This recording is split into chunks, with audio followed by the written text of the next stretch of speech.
아침과 봄에 얼마나 감동하는가에 따라 건강을 점검하라.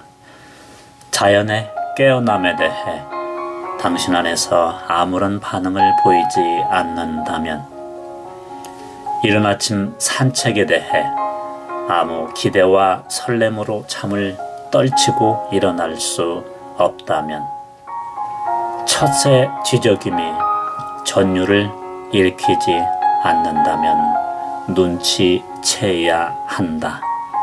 당신의 봄과 아침은 이미 지나가 버렸음을.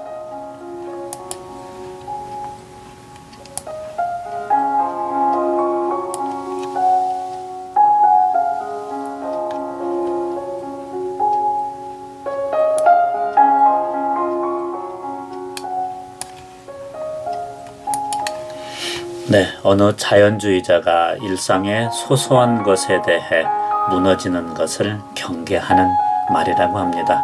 안녕하세요. 오늘 하루 이정명입니다. 1월의 마지막 주가 지나고 있습니다. 한 주간의 날씨는 참을만 했죠.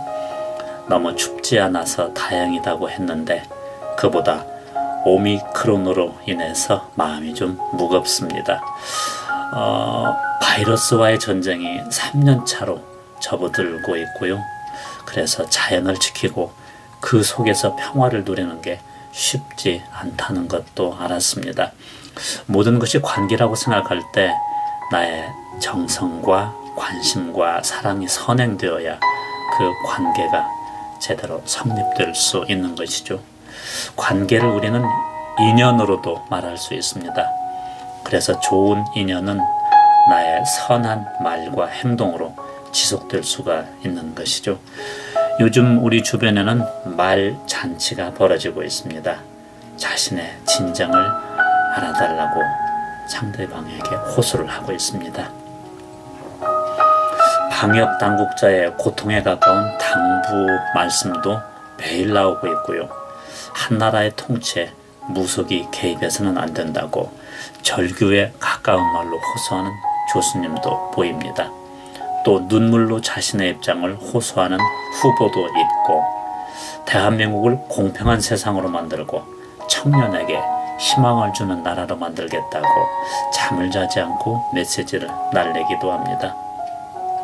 정책 당국자든 후보든 자신의 입장을 내는 사람은 국민과의 소통을 위해서 이렇게 노심초사하고 있습니다. 하지만은 치매보다 무서운 불신이 마음을 사로잡고 있는 한 그런 말들은 모두 허공으로 날아가 버리고 맙니다. 어쩌면 그런 말들 중에 사람들의 가슴을 울리지 못하는 것은 그 말에 영혼이 없기 때문일 것입니다. 진정성이 없기 때문이죠. 온갖 매체가 활성화되어 있고 표현의 자유가 극대화된 오늘, 우리를 감동시키지 못한 말들은 겉만 번드르하기 때문일 것입니다. 그래서요, 사람들의 가슴과 가슴을 이어주는 소통에 관한 시 한 편을 선정했습니다. 김혜순 시인의 고층 빌딩 유리창 닫기의 편지입니다.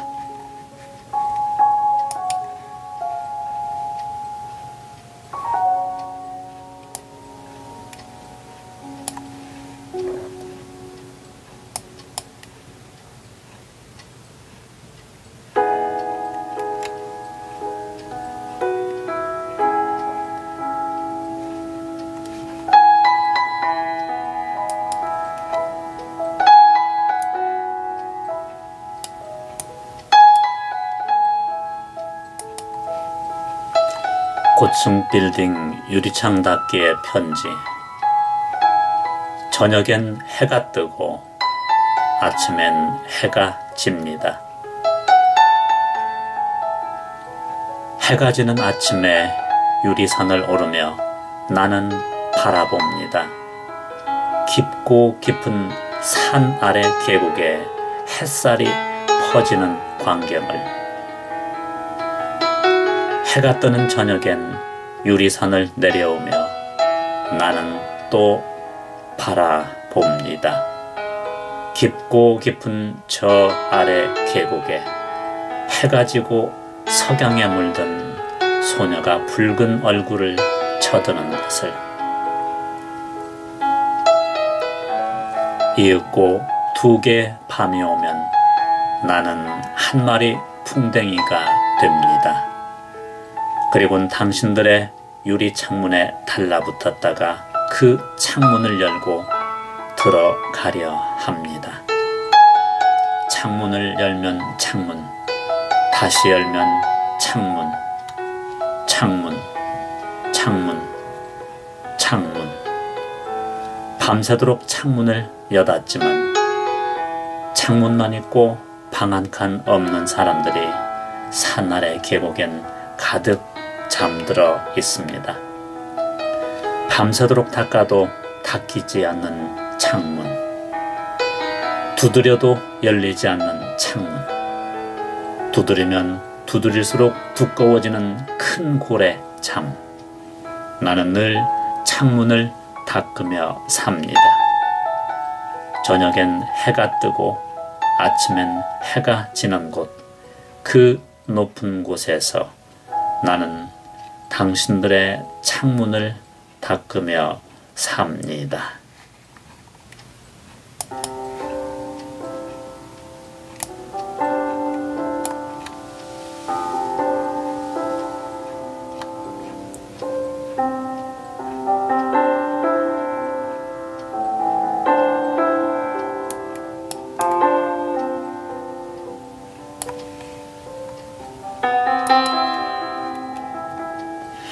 네, 이 시의 주제는 다른 사람들과의 소통에 대한 갈망입니다.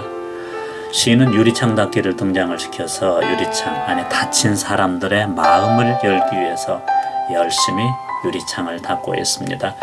1년에 저녁에 해가 뜨고 아침에 진다고 하는 것은 도시의 삶의 방식이자 역설적인 표현이기도 합니다. 유리창 닦는 사람은 유리창을 닦으며 세상을 바라봅니다. 특히 사연에 밤새도록 닦아도 닦이지 않는 창문, 두드려도 열리지 않는 창문, 두드리면 두드릴수록 두꺼워지는 큰 고래 잠. 나는 늘 창문을 닦으며 삽니다. 이 대목에서는 단절의 견고함을 보여주고 있습니다. 특히 유리문을 통해서 보이는 인간 세상의 풍뎅이가 되어 그 속에 들어가려는 모습은 우리가 만든 마음의 벽이 얼마나 두꺼운지, 그리고요, 인간 소외 현상이 얼마나 보편화되어 있는지를 잘 나타내고 있습니다. 사람의 마음은 안으로 잠겨 있어서 내 자신이 그 문을 열지 않으면 신도 들어갈 수가 없다고 그러죠. 그러나 한편 시는 우리의 말을 들음으로써가 아니라 내 행위를 보고 우리의 행위를 바라봄으로써 우리를 신뢰한다고 합니다. 내가 설명하지 않아도 내 삶이 설명하고 있기 때문입니다. 평소의 행위가 얼마나 중요한지를 말하는 이런 얘기가 있습니다. 우화입니다. 어느 날 코끼리와 개미가 숨바꼭질을 하게 되었습니다. 처음에는 개미가 술래가 되었습니다. 코끼리는 그 큰 몸집을 여기저기 숨겼는데 그만 개미에게 발견되고 맙니다. 사실 코끼리가 숨을 만한 곳이 밀림 말고는 어디 있겠습니까? 술래인 개미에게 걸린 코끼리가 이번에는 술래가 되어서 개미를 찾습니다. 뼈가 있는 개미는 코끼리가 자신을 찾지 못하도록 사원으로 들어가 숨었습니다. 사원 안에는 개미가 숨을 곳은 도처에 널려 있고요. 어쩌면 게임은 끝났다고 해도 과언은 아니죠. 그런데 정말 그렇게 게임이 쉽게 끝났을까요? 놀랍게도 코끼리는 개미를 사원에서 쉽게 찾아냈다고 합니다. 이유는 평소에 개미 행동이 변하지 않았기 때문이었습니다. 개미는 사원에 들어갈 때 평소 행동대로 신발을 벗어놓고 사원 안으로 들어갔기 때문이었습니다.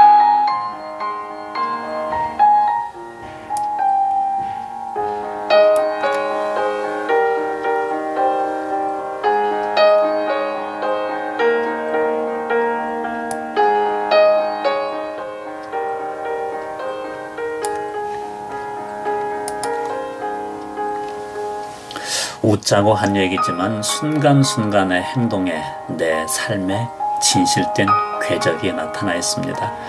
진실되지 않은 행동에는 진실되지 않은 말이 따르고요. 결국에는 보이지 않는 장벽을 스스로 만들고 그래서 서로의 마음에는 보이지 않는 간격이 생겨 소유감이 생겨납니다. 그뿐만 아니라 소유는 상처를 동반합니다. 심지어 삶에 대한 회의도 있게 마련이죠. 거대한 빌딩의 유리창들, 그 속에 들어가려는 연약한 풍뎅이, 조금 지나친 비약일까요? 역사를 보면은 나라의 근간은 백성이고 백성은 물로 비유되곤 했습니다. 그래서 물을 잘 다스려야 한다고 했죠. 물론 치수는 농경사회에서 여러 의미로 사용되었습니다. 그 가운데서도 물은 백성들의 민의, 백성들의 뜻, 민심이었죠. 그 뜻을 거스르면 물은 패도 뒤집을 수도 있다고 하여 하늘의 뜻을 민이라고도 했습니다. 군주는 백성의 뜻을 받들기 위해서 많은 노력을 해왔었습니다. 백성을 위한 군주는 성군이 되었고 권력을 위한 군주는 끝내 그야말로가 불행으로 끝난 것을 역사는 가르치고 있죠. 소통을 하고 마음을 얻고 민의를 존중하고자 한다면 무엇보다도 진실된 행동이 뒤따라야 하는 것입니다. 교원 형식으로 일시적으로 권력을 잡으면 그게 화를 자초하게 됩니다. 이성을 망각하고 이기심과 복수심으로 본능과 감정에 치우칠 때 우선은 시원하다고 느낄 수 있지만 세상만사, 상식과 순리와 합리를 넘어서면 그것은 자신을 향한 부메랑이 될 수도 있습니다. 하늘의 이치를 거스르면, 아니 하늘을 속이면 그 끝은 불행합니다. 그래서 개인 간에도 진정성 있는 행동이 따라야 하는 것이죠. 마야 앤젤로라는 시인은 이렇게 말했습니다.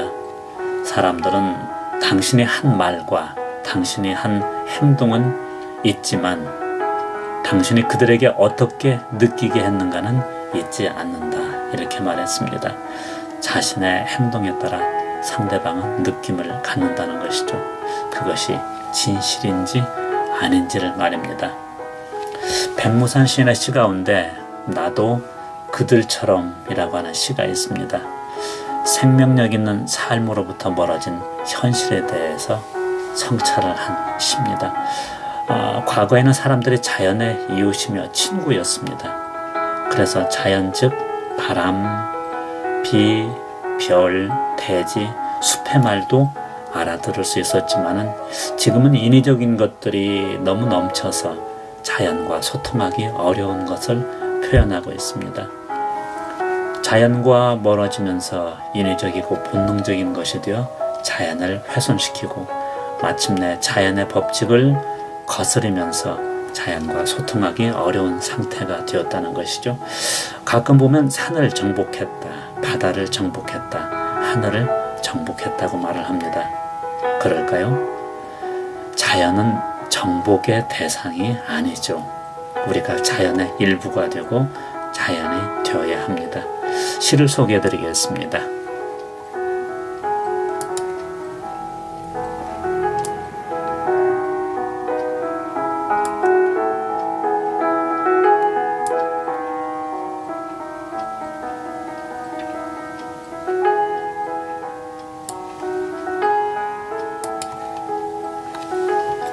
나도 그들처럼 나는 바람의 말을 알아들을 수 있었습니다.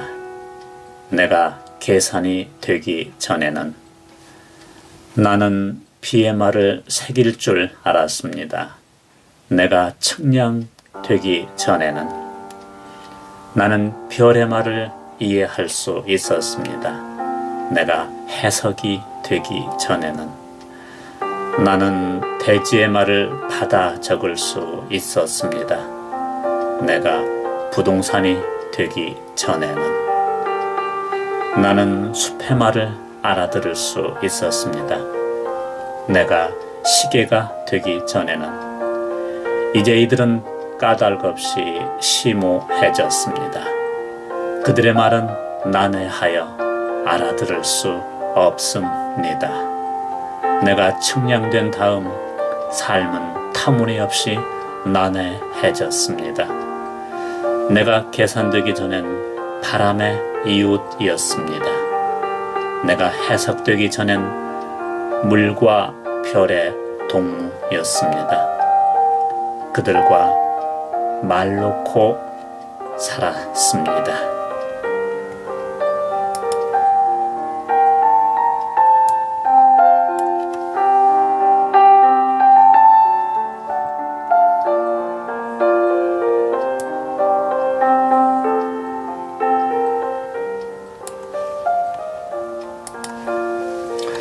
네, 계산하고 측량하고 부동산이 되고 시계가 되는 것 등은 지나치게 이성적이 되고 분석적이라는 것입니다.